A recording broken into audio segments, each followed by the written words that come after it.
It is an honor for me to be with you today and to congratulate all of you and your faculty and the staff and your parents on this very important day. Today is a milestone in your lives, and you're going to look back on this day and you're going to remember the friends and the kids that you grew up with, and the teachers who helped you, and the parents who pushed you. And you're going to be very grateful, I think, for the excellent education that you received at CVU. I've had the opportunity to visit CVU over the years on a number of occasions, and some of you may remember, just a few months ago, we did a choir concerts with your music department at CVU, and it is no great secret that your school and your faculty and your staff are some of the best in the state of Vermont. You're very lucky, and I congratulate you all very much.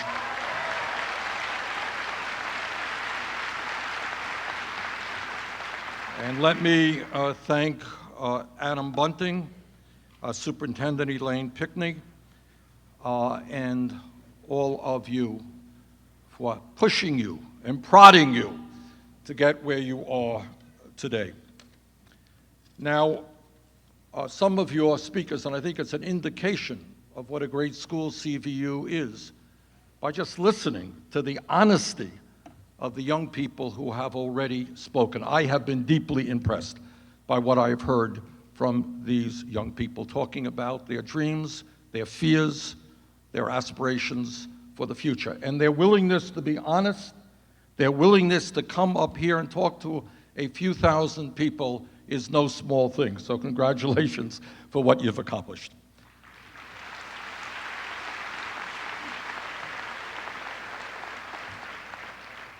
I think Julia maybe said it best in saying that I hope very much that you, in fact, will think big, not small, and that you will, above all, have the courage to be honest with yourselves and honest with what goes on in the world. Now, I wish from the very, very bottom of my heart that I could tell you that the world that my generation has left to your generation is a world with minimal problems. But if I said that, I would not be telling you the truth, and you know that I would not be telling you the truth. Every day, we see the very serious problems facing not only our country, but the world.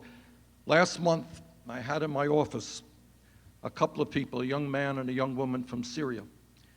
And what they described in terms of what's going on in Syria is almost indescribable, the horror that is going on there, and we see that. But my message to you today, in a nutshell, is I do not want you to walk away from these problems. It is very easy to do that. It is easy to pick up the paper or look at television and say, my God, it's all crazy, it's terrible, I gotta worry about other things. But if you turn your back on the problems, who's gonna fill that gap? And I'll tell you, coming right back from Washington, D.C., many of the people who will fill that gap are not necessarily interested in your well-being. So the first request that I make of you is to understand that in this room today, your parents, your grandparents, people all over this state and all over this country, they have put their lives on the line. Some have died to defend American democracy. Democracy is a very big deal. It is a very radical concept. And you know what it says? It says that you and you and you have the right to determine the future of this state and this nation. It's a pretty new concept in world history. It's not a king or a queen or a czar. It is you.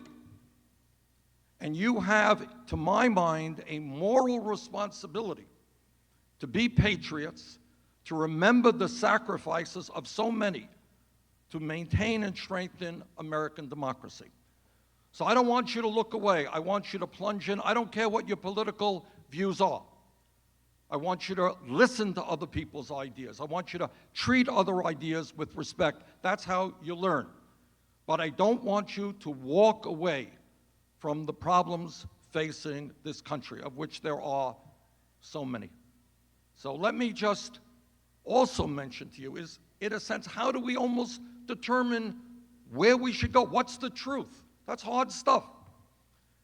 And you're not necessarily going to get it from the front pages of the paper, and you're not going to get it from TV. You are going to have to go into your own hearts. What are the issues? What are you worried about? What are your parents worried about? No one else can decide that for you. You have got to decide that yourselves. And by the way, it may well be that everybody says, you're nuts. Those are not the issues. But if you in your heart feel that those are the issues, those in fact are the issues. Let me just tick off a few questions. I'm not going to give you the answers, but I want you to think about these issues. In America today, we are the wealthiest country in the history of the world. Vast majority of the people in Vermont and America don't know that. Why is that? Because we also have the most unequal distribution of wealth and income of any major country on earth. A lot of people don't talk about it for various reasons. But I want you to think about whether it is moral and appropriate that so few have so much and so many have so little.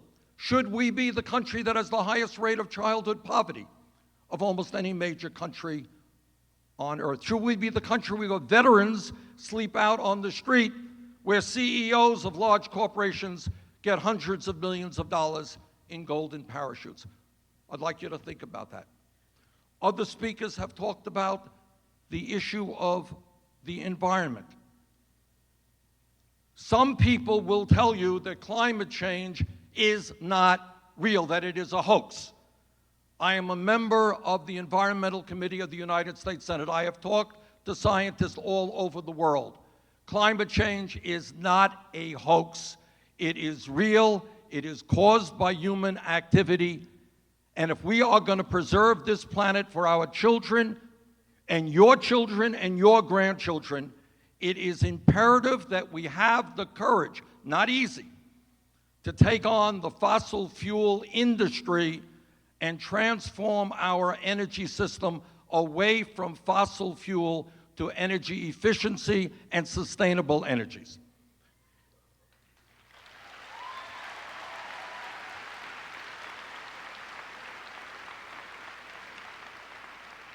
And I'm proud to say, and you should be proud, that our state is one of the leading states in the country in terms of energy efficiency and moving to sustainable energy. I was recently in Florida. I was in Nevada. I was in Arizona. They got a lot more sun than we have. We have a lot more solar panels than they have. We should be proud of that. Question. In Vermont, for a few hundred years, in early March, we have town meetings.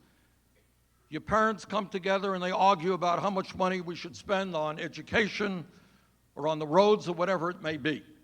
And at the end of the debate, people raise their hand as to whether they agree or disagree with the proposition. One person, one vote. But in America today, as a result of a very bad Supreme Court ruling on a case called Citizens United, large corporations and the wealthiest people can spend hundreds of millions of dollars to essentially buy elections for candidates who represent their interests. I hope very much that you will join the fight to make certain that democracy means one person, one vote, not billionaires buying elections.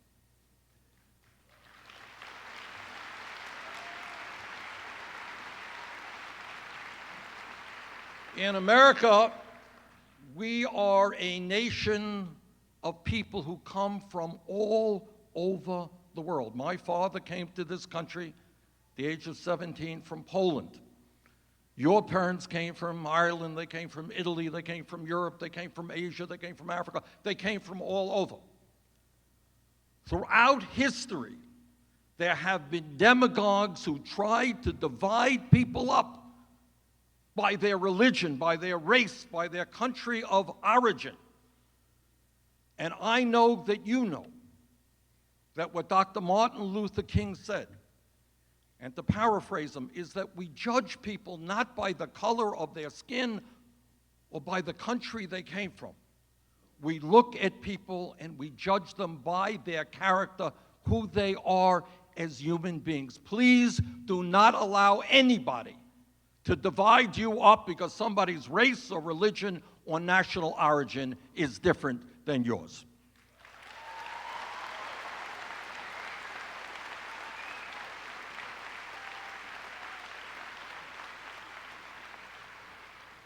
And if we become sometimes a little bit pessimistic and a little bit overwhelmed by the bad news, I want you all to remember this, that 100 years ago, 120 years ago, which is not a long time from an historical perspective, kids were not sitting in a classroom in a Vermont high school. Working class kids, lower income kids were not. You know where they are? They were working on farms and all over this country. Kids were working in factories. People stood up and fought for public education. And when we talk about public education, in my view, and I know this is on not maybe your minds, but your parents' minds, some of these kids are going to go to colleges, they're going to go to great colleges. How are you going to afford to pay for it, parents? Is that an issue? And I think maybe it's time to say that in America, in a highly competitive global economy, we want every kid in this country, in this state, to get the best education he or she can, regardless of their income, which is why I think it's all long overdue to make public colleges and universities tuition free.